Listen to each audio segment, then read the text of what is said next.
1 month after his daughter died, Cho Gi-Dong's grief shows no signs of waning.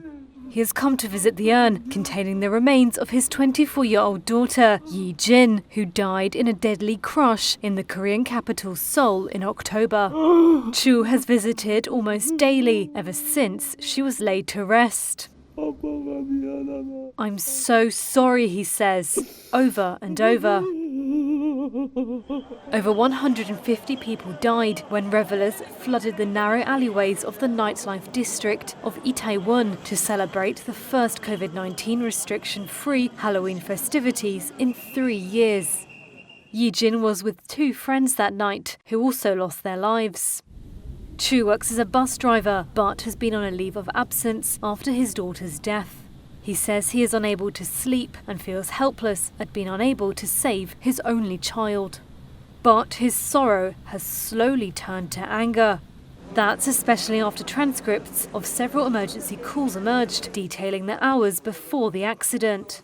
They showed that citizens had repeatedly warned of the dangers and urged intervention.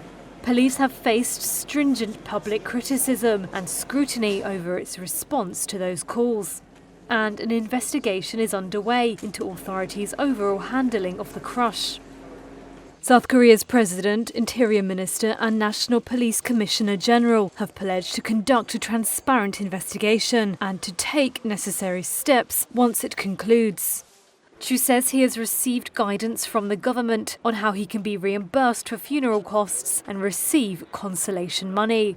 But he and relatives of the other victims want more. 그 돈 없어도 충분히 살아요. We don't need money. 저희는 We live well enough without that money. 살지.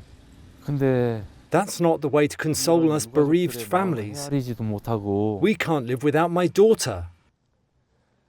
자기네 잘못을 However, rather than admitting their fault and understanding the families, they just pass the blame on to others and avoid responsibility. 책임을 회피하고 Seeing that kind of behaviour, I get into a rage. Relatives say they want an apology from the government. Lee Joo-hee is from a collective of human rights lawyers called Minbyon.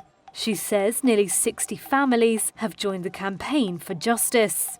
Before we talk about the financial support or compensation, what's important to us right now is the truth of political and administrative tragedy. Why our children had to die on the street that we have walked past all the time, believing it would be safe.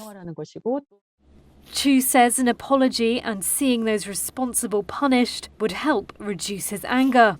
But it will never make up for the loss of his beloved daughter.